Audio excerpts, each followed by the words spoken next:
All right, guys, top of the morning. Happy March 25th, coming to you live, coming to you well, coming to you from beautiful New Jersey. How you doing? Yesterday, I got to experience New Haven pizza, which I had never experienced before in Connecticut. If you don't know what New Haven pizza is, it is incredible. The crust was great. This place was iconic, line around the building. So I got to experience that. There was no room for us to sit, so we ate a whole pizza almost in the car. And I'm not guilty, and I don't feel guilty about it. I feel good about it. And it was that experience where you get to have some true East Coast pizza. And so does it compare to New Jersey and New York pizza? No, it's different. It's just in a different league of its own. But I'll tell you what, the whole experience in general was great. Got to hang out with some amazing people yesterday. Just getting, my cup filled. And so I'm ready to come home. I come home in a couple hours, but before I get rolling, I'm going to pour into you guys this morning. So let's do this. I'm going to have somebody take us out on the field, set the tone, set the sentiment, share their energy. Good morning, team. I got food poisoning to prefer to keep my camera off. Liz, hopefully you feel better, my friend. That's unfortunate. Please drop the place where you ate so we do not go there. But Ashley, I'm going to turn it over to you, my friend. I'm going to have you take us out on the field on this amazing, beautiful Wednesday morning. Share your thoughts, your sentiment with the group, and let's get rolling. We don't have no audio for you. It says you're unmuted, but we don't have any audio for you. Is that better? Does that work? Way better. That works. Whoa. No, we don't have anything for you. We're getting we're getting like this feedback. I don't know what that was. All right. Is that any better? That's perfect. Hallelujah. So what's on my mind today is my son made this book. He made it. This is AI generated. He went in, he wrote his dream, and he's now an author. He's a published author. And so, what this makes me think of is that if a 9-year-old can have a dream, write it down, put images into AI, and become a published author, we can do anything we want to do. Anything. There's no limits. Anything. Think it, dream it, put it into action. The only thing that's missing is the action. Look what's out there. Our resources are endless. Wait, so he created that, and how did he get it published like that? Like, So there is a website. I have to look at it. I think it's called Blurb. I'll double check what it is. There's a website. I found it on ChatGPT. I said my son had a dream. I was talking to him about it. I said, "Hey, why don't you write it down, buddy? Open up a Word doc and write everything down. Name your characters and try to be as true to your memory as you can. And then let me know when you're done." So he wrote 5 chapters of just exactly what happened in his dream. He named the characters. I had him go through himself and self-edit it again, add any things that didn't make sense. I said, if you have to explain it to me, you should probably explain it in writing, and so that whoever's reading it really understands. So he went in, he added, worked really hard on this. And then I found it on ChatGPT. I said, hey, where do I use this? Where can I use this? They gave me a website, and then literally ChatGPT, I said, describe your characters. And he described his dream and someone coming out of a hole and all of his characters in the back, and ChatGPT made this, and then he named it The Collective. About a wow, bunch of kids fighting aliens. wow, how cool. And that was Jacob? That was Ethan. He's 9. Ethan. Wow, how cool. Yes. So that just tells me that there's literally nothing we can't do. There's nothing. We have self-imposed boundaries on us. But the truth is, if we think like children and we dream it, we can design our lives literally however we want to. Wow, really cool. I absolutely love that. I can't wait to actually see it and read it and hold this. So can I get a copy? I'll buy one. Yeah. Actually do this. Tell him that you sold his first copy and I'll pre-order it, okay? So It's I'll send already you. on. He's got a link. I will put the link in the Okay. chat. So how much per copy? It is $22 and he makes $2 off of every copy. Who gets the other 20? You? His No, manager? the book. It costs $20 to make the book. So Ah. now we're learning how businesses work. All right. So I'm going to, after this call, I'm gonna Apple Pay you $30. So give him a little bit of a tip, okay? I will do that. Give him I a will little bit do of a tip. All right, I will tell him and then I'll hold this one specifically for you and I'll tell him right after the call he sold his first book. Wow, how sweet is that? So, you guys, I love this. Really good stuff. I wanted to open it up before we talk about the market. Obviously, there's some chatter in our market right now, but I want to once again remind you that the chatter does not stop us from moving forward in our industry. We are in what's called a portal war, and the reason why we are doing this, and Compass is going back and forth, and now Zillow, and now Realtor.com, and now EXP has decided that we are not going to be a part of that war. We are going to do non-exclusive every opportunity for our sellers, that we should give every opportunity to our sellers to be able to expose their listings at the highest level. We formed a partnership with Realtor.com as well as Google. And so we will be at the top of the search. But nonetheless, it's just another thing for people to get distracted by. Because what is happening now in these portal wars, this will obviously subside in the next few months. And then there's going to be something else. There's going to be some other lawsuit. There's going to be some other thing happening in our industry. And you have to ask yourself, am I deterred by that? And am I distracted by that? Or am I the person that stays super, super focused? Like at the end of the day, you guys, all kinds of things are going to happen in our industry. And I've done the timeline for you. I go back all the way to 2005 and everything that's happening ever since then. We're going to experience that. And what we're also going to experience, we're also going to experience a bunch of things in our life: loss, trauma, drama, issues, all these things. But you have to ask yourself, how am I going to react amongst all the things that we're facing in our personal lives as well as in our market? You see, the ones that can just remain calm, cool, and collected no matter what are going to be the ones that win. And so I want to encourage you guys just to silence what is actually happening in the market right now. Silence all that stuff and just focus on yourself. Focus on yourself, do your job at a high level, and don't worry about the noise. I did want to share with you a sentiment that came from somebody that spoke on stage yesterday. There was an amazing group of people out there on stage, and these people were doing billions of dollars worth of real estate. Now, some of them obviously have been in the game for 10 plus years. Some of them relatively new. They built from being a solo agent and to be a team member, but that's not always the route.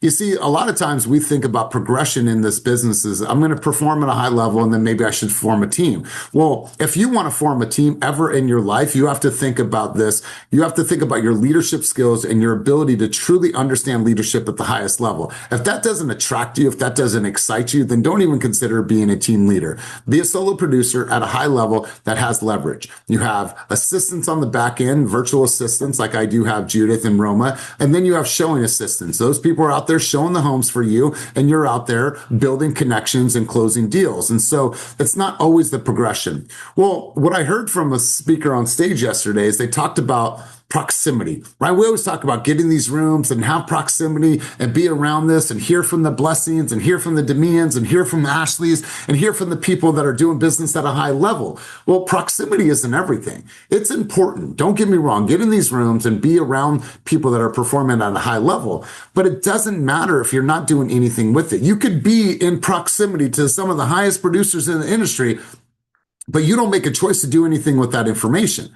You see, that's often the disconnect. So it's not just about being around the right people, because how many of you have heard some really cool stuff before? I know I have. Well, then you have to decide, what is the one thing that I'm going to implement from that conversation? When you have a conversation with somebody like a Jessica, who ended up number 9 in the company last year, the question you should ask her is, what did you have to sacrifice in order for you to be where you're at? What are the things that you made non-negotiable as you truly started to climb in your career? Tell me a little bit about how you manage your database. How do you manage your database, and how do you follow up with everybody and not forget people? Those are the types of conversations. And then you say, what am I going to do with it in my own business? So it's not just being around the right people. It's about making sure that you're implementing piece by piece, piece by piece, because we are all lineage of somebody else's training, guidance, coaching that we piece together to make us who we are today. And so you guys, when you hear the things on these calls that resonate for you, you have to ask yourself, what am I going to do with it? How am I going to implement in my business? You see, don't come to coaching over and over again and you're not looking at all the things that you're stacking and you're not actually implementing. You should be able to look at week in and week out. Every single week, you should be able to say, what did I stack this last week? So not just be in the room, but say, what am I going to do from this room and how am I going to implement it in my life and in my business? So before we get rolling, before we actually go into any type of dialogue, I'm going to ask you guys a question right now. what type of market are we in? Wherever you are on this call, East Coast, West Coast, anywhere in between, what kind of market are we in right now? And I don't want our lender partners to answer that just yet. I want to hear from you guys. What type of market are we in? And please do not be shy. Take yourself off of mute. I want to hear, there's some context around this, but I'm just going to start there. So Keisha, I'm going to go to you. Explain to me when you say seller's market, explain to me a little bit about what's behind that. I want to hear context from you. Hi, good morning. So I'm in San Francisco and we do sort of operate in a bit of a bubble from other markets. And right now, what we're seeing is huge buyer demand, very low inventory. And so it's created somewhat of a frenzy amongst people who have either jumped in the market or have stayed on the sidelines for 6 months, a year to 2 years and gotten comfortable with interest rates. Clearly, they're not going down as much as I think buyers have anticipated, and things are going nuts. We also have this added layer of AI money that's starting to come in waves. I think we're just at the beginning of that. And so we've seen record closings. There's been like three or four that are just insane, like 2 million over asking, like crazy, you know? Yeah, you know what? I love this. And particularly for the Bay Area, as well as in the peninsula, we are the hub for some of the most important technology that we have ever seen in the history of mankind.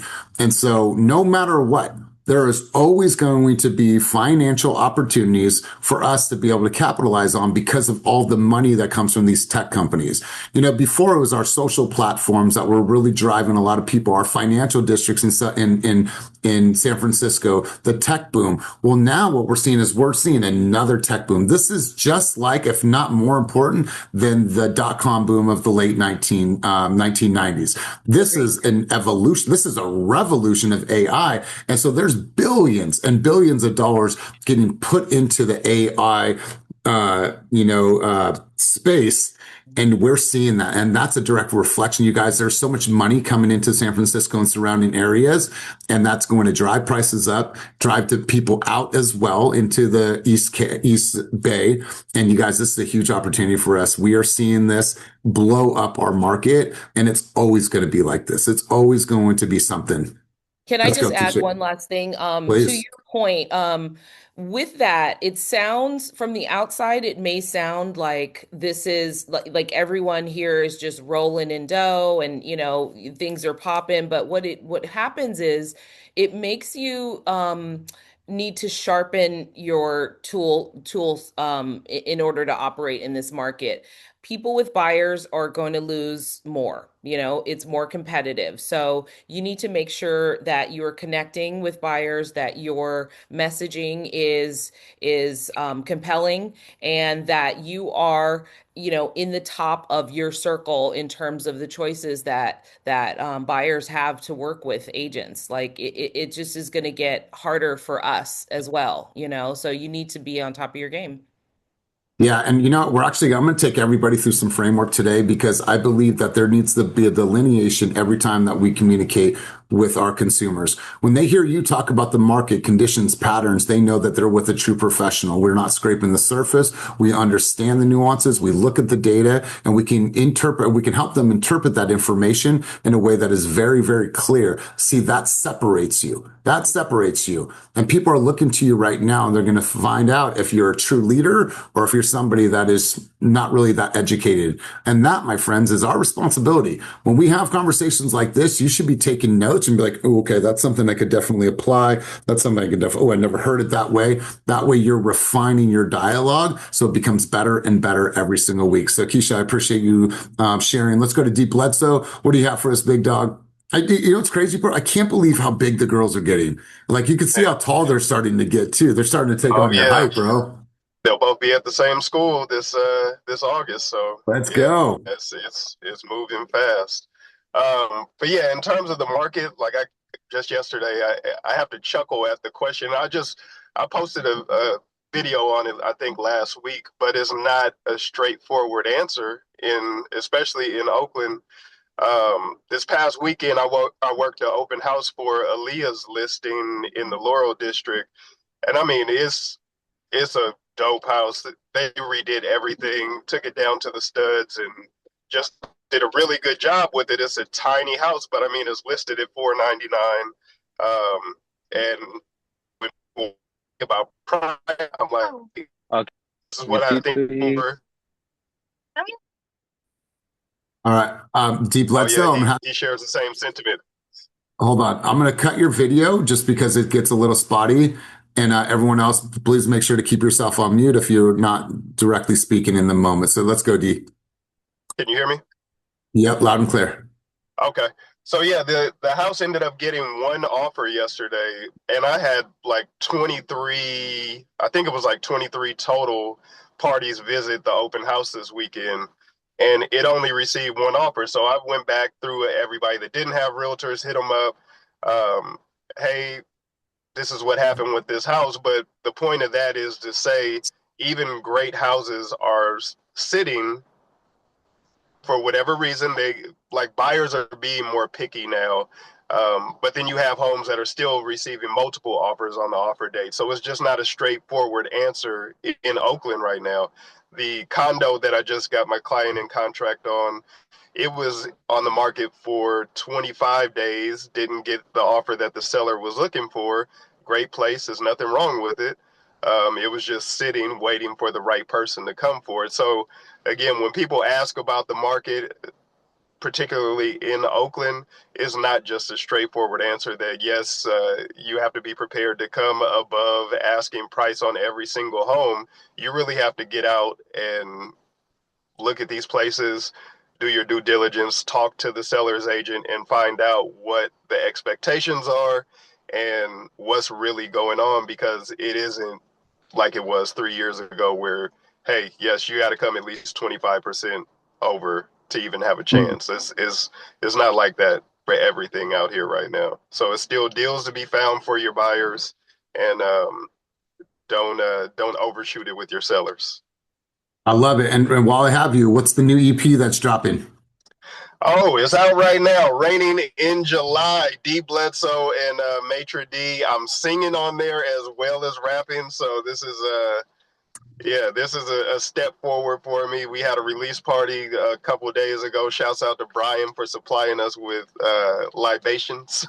And yeah, no, it's one of my favorite pieces that I've shared so far. So I thank you love for it. I that love it, plug. brother. Yeah, I appreciate you sharing. So let's do this. I'm going to take you guys through some framework because obviously, before I get there, someone else just raised their hand. Whose hand was that? Really quick. I want to make sure I get to that hand. I'd gone off camera for a second. Whose hand No, was no, that? that was me, Elias, but it was an accident. Sorry. Okay. All right. You don't want the hot seat right now, big dog? Next time. Okay, all right, all right. So listen, speaking about hot seat, I had a whole room, 375 people. They were on the edge of their seat because I tricked them all and I said that there was an envelope underneath their seat and it said Shark Tank. And if they were one of the lucky people that had an envelope underneath their seat, they got to come up on the stage and pitch us on the reality of their business right now. What were their income producing activities that they committed to over the last 30 to 60 days? And what was in their pipeline for positive GCI, and get on the mic and spit about it. And you should have seen everybody. People were like, I had the whole room shook. And then some people were like, okay, I'm ready. I'm ready. And then people were like, you saw them. They couldn't put their camera off. They were in that moment, but I had that whole entire room shook. So anyways, I want to share that with you. What I'm going to do right now is I'm going to take you through some framework. Now we've done this. This has probably been a few years. And so kind of updated this document. I'm going to go into this, and this is kind of give you a really good idea of how to start framing the conversation about the market. And then I'm just going to turn it over to you guys, and we're going to sit back, have some popcorn, and listen to you guys share with us the reality of the market in your respective areas. And so what I want to do, first off, let me frame this. You guys all have a responsibility to truly, truly be a doctor. The way that you're going to become that doctor is educating yourself on everything you need to know about this market. Now, the comprehension is one piece. The articulation is the second piece. So here's what I want to help you do. I want to help you with both. Now, if you're on these calls, if you're on other calls, if you're reading, market updates, if you're every single day looking at articles, you should have some general understanding of what's happening in the market. But let's say you're talking to a consumer, they're asking you about the market. Maybe that's a pre-buyer consultation talk. Maybe that's during your consultation. There's a few key questions that I want you to start inserting into your dialogue. And let's just start here with number one. And I will share this document, so no need to ask for or take any screenshots. I'm curious, what have you heard that is occurring in our local real estate market today? Like, tell me a little bit about what you understand. What are some of the challenges that you're experiencing in the market? Tell me, what type of market are we in right now? And I was wondering, where did you get that information? You see, oftentimes people are going to listen to the information that was provided by the headlines. Our responsibility is to give them the truth past whatever is on the headlines. And so we need to ask them, where are you getting your information from? Is it their uncle that sold 6 houses 7 years ago? Who is that from? I want to make sure that we understand. And then you guys, I have shared this with you before, the sentiment, but I want to make sure that I put it in writing once again so you guys have this. Let me take a moment to share with you the reality of what's actually occurring in this area. And at that crucial point in the conversation, it is imperative that you guys actually can fill in the blanks. Now, if you're newer, it's going to take you a little bit of time to really understand, run your comps, look at your reports, read the articles. But over time, if you do this consistently, you'll start to become very fluid with how you articulate the reality of the market. We have seen home sales change by X% year over year. Well, in the United States of America, we're projected to see an increase of overall sales year over year. Well, what does that actually look like for your market? If you're serving the Berkeley market, if you're serving the Manteca market, Sacramento market, New Jersey market, wherever you are, what does that look like year over year? Are we up? Are we down? And I want you guys to be clear on that. Due to inventory levels, buyers are paying X amount in this area. Are they paying over asking price, like Keisha was saying? Are they paying right at list price? Is the average percentage over list price 2%, 5%? Is it under list price? Like, what are those actual numbers? And what is that specific to the neighborhoods that the consumers are looking in? Like Dee Bledsoe says, it is very neighborhood and market specific. And so you guys have to look at the niche markets to really understand this data. The average days on the market in this city are X amount compared to last year. Average days on the market in Berkeley right now is right around 21 days. Last year was right around 17. So days on market, it's a little bit longer. And the longer a house sits on the market, the more opportunity we have to negotiate. However you want to word that, just giving you some ideas on framework. In some areas, we've seen days on the market as low as 5 days. This is particular for those hot markets, those hot houses that are priced right, because if a house is priced right, it doesn't matter how much marketing is put into that house. You could do all the marketing underneath the sun for an overpriced house and it's just going to sit. You could do little to no marketing for a house that is priced right, and that house will fly off the market. Most listing agents are setting an offer date. Is that true? Is that applicable in our market? You see, a lot of listing agents a couple years ago were setting an offer date. Well, are you guys seeing that now? Are you seeing that they're just taking offers as they come? Home sales in the city are up, are they down? Are they up or are they down year over year? Home prices in City 1, say if I'm looking Oakland, I'm looking San Leandro, I'm looking Emeryville, like what does that actually look like when you're touring with your consumers? Provide the data so it does not sound like an option. What are the market drivers? What's actually influencing the market right now? What are interest rates at right now? And this is a particularly important conversation. If you're working your database and you know that 6 months ago, interest rates might have been a little bit higher than what they are today, well, it's important that you're educating the consumers because maybe that was a fear. And I feel a very important dialogue is to ask our consumers, especially those ones that are in our database that maybe have been idle for a long time. And you call them and ask them, did you end up purchasing that house in Oakland? What are some of the challenges that you're experiencing in the market right now, right? Tell me what you understand about the market, right? Is the dream of home ownership still alive? Well, let me share with you some perspective and some things that have changed in the market and the reality of what's actually happened in the market. You see, that's our responsibility at that crossroads. So buyer demand, is it increasing or is it decreasing? Do sellers have the upper hand? Do buyers have the upper hand? The largest group of buyers right now in the market are who? You see, a couple years ago, that was millennials. What does that look like today? Is that right size buyers? Is that boomers? Who is it? Who is the largest demographic of buyers that are buying homes right now? And how would you target them, address them, and market to them when it comes to your social media and other verticals? Approximately X percentage of buyers plan to purchase within the next couple years. Well, look at statistics, look at consumer reports, and see what consumers are saying about their propensity and desire to want to buy homes. Are more single women buying homes, or more single men buying homes? Like, actually know this information. Now we'll skip this last one and we'll go right to this. Do you know how supply and demand works? Each of you are so astute on this call that you understand how supply and demand works. Well, do the consumers understand exactly how supply and demand works? And sometimes we need to break it down to the ridiculous. And let's go into here. Setting expectations when it's super, super competitive. Just so you can know, we'll be entering a very, very competitive environment. I want you to set early on expectations, especially in those high performing markets that we serve throughout the Bay Area and beyond. Most properties have X to X buyers who are competing with them. If you look at the data and you look at your MLSs, you should be able to see numbers of offers. And if you don't know that, then you call the listing agents and you ask them how many offers they had on subject property to give the buyer an understanding of how competitive it's going to be. That writing that list price in a market that has seen 7% over asking price over the last 6 months, that is not an effective strategy. So we want to make sure that we're really setting the stage when we are in competitive markets. And then let's talk about your strategy. Now, this is obviously a little bit more down the road, but it's really, really important to ask your consumers. If you were a seller receiving multiple offers, what would stand out to you? And here's a couple thoughts on this, and I want to get your guys' opinions on this as well. Obviously, here's the strategy that you are going to use, that I'm going to use. Effective and clear communication that is displayed from the onset. The moment that my consumer has interest in a property, I'm calling that listing agent. I'm building rapport. I'm building a relationship. I'm asking questions. Where are the sellers going? What's their motivation? What type of offer do they want to see in order for them to say, you know what, that's the offer? What is that? What does that offer need to be structured like? Do they need some extra time in the house? Tell me, because I want to deliver an offer for you that competes and beats out all the other offers. We're going to act fast. We're going to remove contingencies when applicable.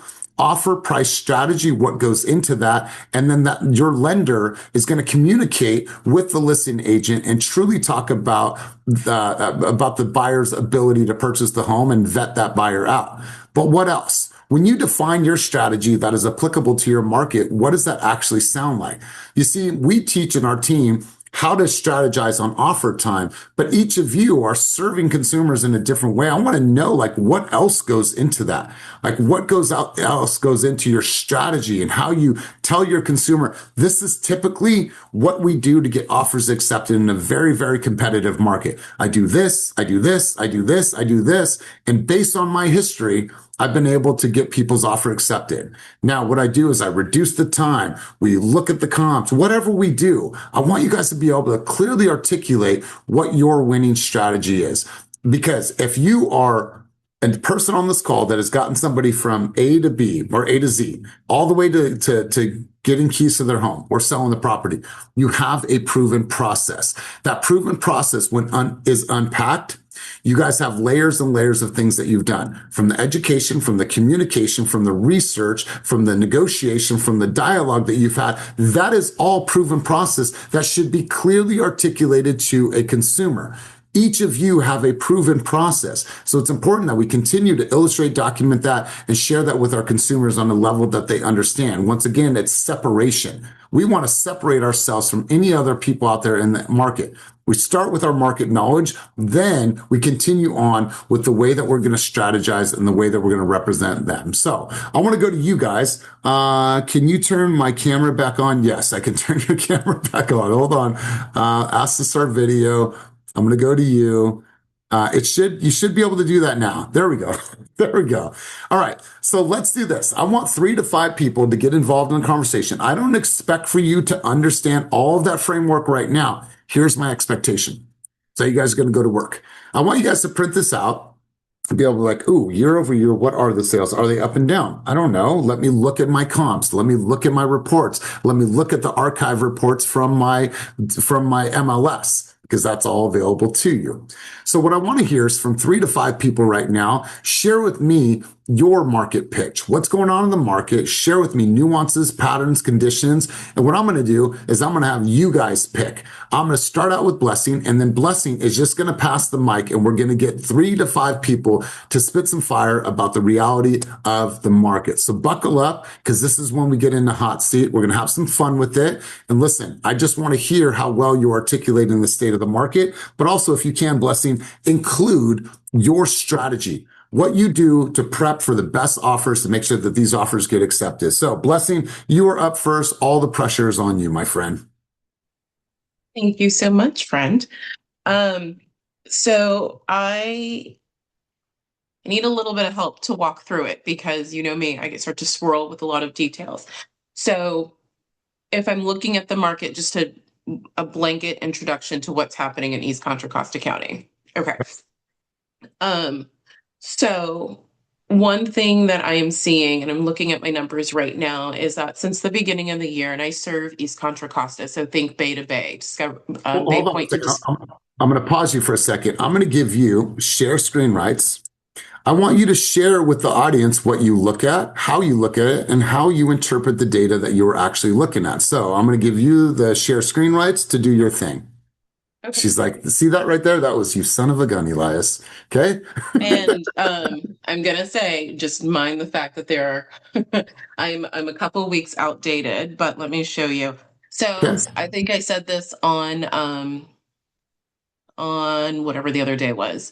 I love Excel spreadsheets. So I live in a document that looks like this all the time. So I am currently tracking, and this is if you guys ever get a chance to follow Adam Schwartz, he was in my intensity group. He is the Riverside agent in SoCal. This is baby compared to what he does, but he knows so much, like granularly, what's happening in the area. My goal is to only focus on, like I said, Bay to Bay, Bay Point to Discovery Bay. But most of my business has been concentrated in Antioch, Oakley, Brentwood, and Discovery Bay. So I haven't incorporated Pittsburgh and Bay Point into this yet. But since the beginning of the year, I've been tracking active listings, new, back on market with price change, pending, sold, and average days on market. And then I break it down by price point, because so one thing that's very interesting is the balance between everyone wants to live in Brentwood. It's got great schools, got great homes, great community, but the price points in certain areas, especially around Deer Ridge, priced the average buyer out. Homes over there start around 900,000 and go into 1.2. But if you want a good starter home, what you will find is that $600,000 to $750,000 price range. Well, there's not a lot in Brentwood that comes up in that price range without a lot of competition. But if you move over to Antioch, the 94513 zip code, which is closer to the Brentwood side, not on the water side, there is a difference. You will find similar homes in that price range that are less competitive. Now, parts of Antioch do align with Brentwood schools. And right now, with it being March, this is the time where if you are looking to get into the Brentwood School District, you need to be planning to sell your house wherever you are, but get into the market, because in April, I remember last year and the year before, this is where we start to see a lot of homes come on the market for sellers that are very serious. If you can get into contract and close on your home, within April, you will be in your home by June. Brentwood is all year round. Schools end first week of June. We are back in school by second or last week of July. So they only get 6 weeks. If you are trying to move your family and you want to get your kids into school and get situated, your window to operate is to execute is April to May. That is really your window where you want to make sure that you are in your home and you are writing, because the competition starts to get hotter simply by that. that's just kind of some background knowledge between those two markets that I serve. So looking at this spreadsheet, what you see specifically, 94513 is Brentwood. Inventory has slowly been increasing. With at the beginning of the March, we saw 70 homes, 70 active listings. Just to give you perspective, what was my price points? It's not where I want it to be. At the same time, homes under 700, there were only 2 at the beginning of March. Like I said, I have some numbers to fill in. At the beginning of the year, there were 8. That beginner price point is starting to squeeze. But if we go over to Antioch, there again, 3 or 4 were in that same price range available. But I think I need to go over to my sold so that you can see it. There's a narrative that I'm trying to look at and build by looking at this. All of this to say that everyone wants to be in Brentwood, but there are great opportunities in Antioch and also in Oakley, which has got tons of new home construction all the way over to the Bethel Island side. It just becomes a matter of being able to drive. If you want to drive a little bit further, if you're in Oakley, again, the Bethel Island side's got some great new homes under 600,000. So that's a little secret that's there. I don't know if I've answered all of the questions. I've given market history, and that's technically like that's how I start the conversation. Like, here's what's happening out here. If you want to be in Brentwood, great. You're going to face some competition. There's a squeeze in that inventory market, but we've got some options if you're flexible in where you need to be. If not, you're just going to know that you need to write your best offer every single time. And if it's in the school district, we might just have to, or in the school boundaries, we might just have to write several offers for you to get into the community. Don't be tied to the house. Be tied to the school district if that's what's most important for you. I mean, let's just pause, you guys, and just give a giant round of applause. I mean, next level. So I asked you guys the other day, would you trust you with $1 million decision? Right. And you got to sit with that. I would trust Blessing with $1 million decision. I'm sure that based on her knowledge, her insight of the market, she would trust herself with $1 million decision. And I think that level of knowledge, insight, and then the work and the attention to detail, that is separation. That, my friend, if I was on a buyer's consultation with you and I was watching that as a consumer, there would be no reason to talk to anybody else. That was absolutely fire. So I want to get some takeaways from you guys on what was just shared. I thought, did you have something else, Blessing? Sorry. Yeah, because I'm always going to pull behind the curtain a little bit. When you asked that question, I was not confident in saying yes. And I had to think about why. Like, why was you had asked, would you trust you with $1 million Decision. transaction? And I was like, but then why? Whatever that irritation was, it came down to, do I know my community? So even though my spreadsheet is missing some details, I've been paying attention and talking to being more involved in the community from a chamber perspective and actually being out and seeing what drives this community. That gave me more insight just to be able to have the conversations and test out what I thought was happening with those that are actually very, very active. And then I say actually very active and realize that I am as well. So it was confronting the thing that was my hesitation. And now I'm like, I can have a conversation with anyone. Wow, really powerful. Let's go to you guys. I want to hear what your thoughts were, takeaways, and what you heard in her delivery and her research. Let's go to Valerie, and then we'll go over to Alex. Valerie, give me some thoughts, key insights, and dialogue from what Blessing just shared. Let's go. I love how you have everything on the spreadsheet, as I also love to, live out of spreadsheets. And like, I feel like it really gives you that overall picture of exactly how the things are, like the market's been moving and stuff from like a bird's eye perspective. For sure. Wonderful. Let's go to Alex. Alex, give me thoughts, contribution, dialogue on the conversation. No, I love your spreadsheet. I want a copy because like even like in local, like in Stockton, there's only like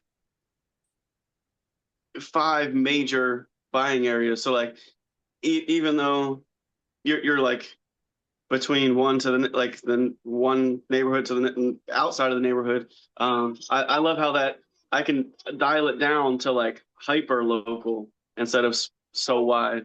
So like I love your spreadsheet and I want to do it hyper local just for Stockton. Yeah, love it. Really good stuff, Alex. Let's go to Ashley. Ashley, key thoughts, contributions, and dialogue. And Blessing, get ready to pass the mic over. I love the data and I love how you made it a story. So you have your facts, you have your data, you have what is going on in the community, you know your niche buyer, and then you have the story, you drilled it down to the months. And I was sitting there pretending I was the seller and I was like, oh man, I'm ready to sign. Like, okay, I have to go between now and now if I want to buy a house, and then has to be my mindset. I just love how you had everything lined up and you told a story and you directed them where to go with that. Yeah, and I think it's a really smart takeaway. I think that that data is applicable to a buyer and or a seller. Like, I think it tells both sides of the story, and I think that it's really, really insightful. And it got me thinking, like, I would live in Antioch. Like, like, I wasn't thinking about Antioch, but now based on that, that really makes sense. So really good stuff. So Blessing, I'm going to have you pass the mic to somebody else. Has to be somebody that has their camera on. So if you want to get involved, listen, you guys, you want $1 million opportunity. Game day's coming on Sunday, right? You have to ask yourself, are you giving it $1 million practice? You have to ask yourself, are you giving it $1 million practice? When you come to practice, which is here, are you giving it $1 million practice? Because game days come, you could say, well, it's just coaching, right? What? Like, this is practice. You should be giving it all of your effort here. So as soon as you're out there in game day, it's just part of how you react. It's part of how you show up. So Blessing, I'm going to have you pass the mic to the next person. That person's camera must be on. Keisha, did you have a question, or are you just raising your hand to go? Sorry, you're muted if you're saying something, my friend. Yeah. Yeah. I was raising my hand to go. Okay. So then, Blessing, I'll let you take it from here. Yeah, I was going to go over to someone who I love to hear their perspective. Gary, I love to hear your perspective because you tie in what's happening in the market and bring an edge that gets me super excited. So I want to pass it over to him. So we'll do Gary, and then Keisha, you'll bring it up. You'll go right after Gary, and then we'll start to come full circle on the conversation. So Gary, total different approach. Let's hear it. Jeez Louise. Look at that pressure. We got one of the GOATs talking about I like to hear Gary talk, man. But I'm going to do my best with this, what I think about the market in Oakland right now. So, I spend my days in Oakland, California with a lot of people, and I see, a lot of hustle and bustle. The spring's coming. There's a lot more activity just outside, which is creating more in the marketplace. What's still happening in Oakland, though, it's still a seller's market, even though there's a lot of buyers, because there's not a lot of homes coming on the market right now. So the inventory is short, especially when it comes to nice houses. So there's about 1,000 current houses on the market, but a lot of those are old listings that have been sitting there. Most houses in Oakland only last 13 to 22 days, and in North Oakland it's like 7 to 9 days. And just 3-4 months ago, when we was putting offers on houses in Oakland, there might be 1-2 offers. Like this last house that, like, right now we're putting an offer in for a house in Oakland. The listing came on the market last week, and offers are due tomorrow, and there's probably gonna be 30 offers because it's such a nice house at a good price point that it's gonna force it to go over price. And normally, it's, even though they've been selling 104% over asking on average, but there's still 40% of houses are selling for less than that. But the ones that are really selling over. So just, there's still some pockets in there, and there's still great neighborhoods to find good deals. But if someone spent the time to fix it up, people around this Bay Area knows Oakland's coming up, and they're coming to get it.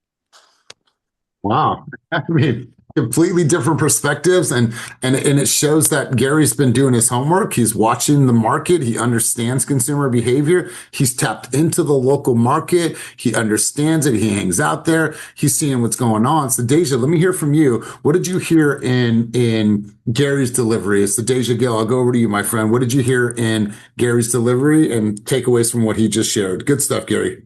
Sorry if you guys hear Baby Shark in the background. My baby's right here. But I heard the conviction right there. I can tell that he's been doing some studying. You've been in the market. You know what's going on. It's very true with those the numbers, the percentages that you're giving out. I think, it's Oakland is a hot spot right now, but yes, we do have a lot of homes that are just sitting. And the homes that are beautiful, they go like that, the homes that are already renovated, they're done, you're getting multiple offers, 100,000, 200,000 over asking. However, those homes that need a little bit of work, they're just sitting right there. So I can definitely tell that he's been doing his research, he's been doing his marketing, and he's on top of it. So yeah, good I stuff. love it. Yeah, really, really good stuff. Great takeaways. Let's go back over to Keisha Clark. And Keisha Clark, tell us a little bit about your background really quick for the people that don't know you. Just introduce yourself, how long you've been in the game. Hi, yes, Keisha Clark. I work in San Francisco. I do some deals in Oakland, and the East Bay, I guess. I am going on year 7 in the business and with my second brokerage. And it's been a wild ride, I will say. Like everything that could happen probably in a market has: interest rates, pandemic, all the things. So all what I was just going to piggyback on, Blessing used a word that we use in our market quite a bit, and it is granular, because the data just changes from neighborhood to neighborhood. And because San Francisco is tiny, but it is very diverse, right now, what I'm doing, my team has a bunch of listings. And when I hold open houses, I'm trying to get granular neighborhood data, so that I can speak to the buyers specifically about the statistics in that particular neighborhood. We find that sometimes people love a certain neighborhood and they only want to live there, and so you really need to be able to speak to that. Also, on the listing side, when you're going to speak to sellers, then you have the granular data that really matters when it comes to pricing and what the behavior of buyers is in that particular neighborhood. And I find that buyer behavior evolves, and so by holding open houses and doing that investigation on a granular level, then you really hear what people are concerned about at that particular moment, whether it is, crime or interest rates or AI or, appreciation, whatever it is. Granular neighborhood data is your friend. Yeah, God, so well put, so poetic. I appreciate your contribution. Thank you for being here. You guys, once again, it's your responsibility. It's your responsibility to understand the reality of what's actually happening in the market. I will always hit home on this because this is a challenge. I promise you, Blessing 3 years ago, she probably wasn't able to flow this way. I promise you, Keisha, 8 years ago, she wasn't able to flow this way. 7 years ago, she wasn't able to flow this way. And so it's about practicing this, you guys. Understand the data, but then be able to really articulate it in a way that if you're sitting next to somebody at the bar at the airport before you get on a plane, could you actually share with them the reality of the market if they ask? Well, the answer should always be yes. Could you write it out on a napkin? Be like, well, the market's here. Here's some things that are going on. Make it so simple that people are like, it totally makes sense. And that gives me a perspective. So well done, you guys. Once again, the document is in the chat. A couple things that I want to share with you before we start to cut out. I wanted to say thank you. I put this post out the other day, and I just want to say thank you for anybody that shared this. I'm getting tons of feedback and tons of people contributing and sharing, and hopefully we can find Big Girl a home. This was Nana's dog. Nana passed away a couple weeks ago, and so we're trying to find a home for this beautiful 140-pound Saint Bernard who was just the ultimate lover of a dog. So if you know anybody, please let me know. Continue to share the word. I appreciate that at a very, very high level. My family appreciates that. But I also wanted to drop this, you guys. As you guys know, actually, I'll just drop this here. As you guys know, we have a in-person Keep It Moving experience this Friday. That's going to be in our Oakland office, 215 Washington Street. This is open house dialogue and mastery. I want to make sure that if you guys are in the area, you guys come out, even if you just have to make it a day. I promise you it's going to be a lot of fun. And then we're also doing a rolling mastermind, and that happens next week in Stockton. Kenny and I are going to be heading this event up. We're going to talk about our Q2 plans. We're going to talk about, some mindset, and then we're also going to have some information about high level AI and how to use AI differently in today's market. So those are some things that are happening in the next couple of days. So I want to encourage you guys to be there, be present, be, in the room and have some fun with us. I promise you guys, you'll take a lot from those sessions. So let's just pause there, get a couple key takeaways, and we're going to wrap sesh. DJ Oaf McGoaf, if you can give me one key thought, one key takeaway. Don't think that I can't see you, my friend. Okay. Sorry, I'm over here talking to. You know what a takeaway is? Blessing is amazing. I enjoyed her presentation. I didn't know Brentwood was an all year round school. I thought that was learned something new right now about that, and I really enjoy coming to these meetings. You never know what you're going to learn and or have like a revelation too. One thing I do as well with my buyers consultation is that I sit with them and I ask them as well, like, why are we starting this journey today, right? What does this mean to you? And after I show them all the data, I come back to them. I say, in this hot market, I want you to always go back and have that anchor. If you miss out on certain homes, the data tell you what you should make an offer on. But if you don't listen, or we don't get it, just remember the anchor and just know I'm going to be with you in that anchor as well to continue. So it was a good show today. Okay, good. Well, I'm so glad that you're here, DJ Oaf McGoaf, to answer a couple questions in the chat. Let's go. April, are these meetings held every week? If so, can I get an invite? Yes, you are invited, my friend. This is your official invitation. It's every Monday, Wednesday, and Friday in the same Zoom room that we are on right now. I'm going to also, for everybody that may not have this or might not know where these are, I'm going to go here and I'm going to link you to all of our past recordings. This is housed on YouTube, so you guys have it. You can come here. You can go back as far as 6 years almost and watch any of our last recordings. And then the event that we're holding will not be on Zoom. It's a live in-person session. So next time, my friend, and I'm out here on your coast, so looking forward to connecting with you. But you guys, thank you for being here. Thank you for being present. Shout out to Demian. Love the new track. Love what you're doing. I love that artist side of you, my friend. It's just really cool to see both sides of you as a father, as a real estate entrepreneur, and as a true artist. And so great session, you guys. Thank you, Blessing, for really setting the tone for the conversation. And listen, it's your responsibility. Get educated on the market, understand the market, and be able to articulate the reality of what's actually happening in the market. That, my friend, separates you and delineates you from everybody else. And so have a wonderful day. If you need anything at all, let me know. And as always, my friends, keep it moving toward your dreams, goals, and vision, and make today a day that truly matters. Peace and love, my friends.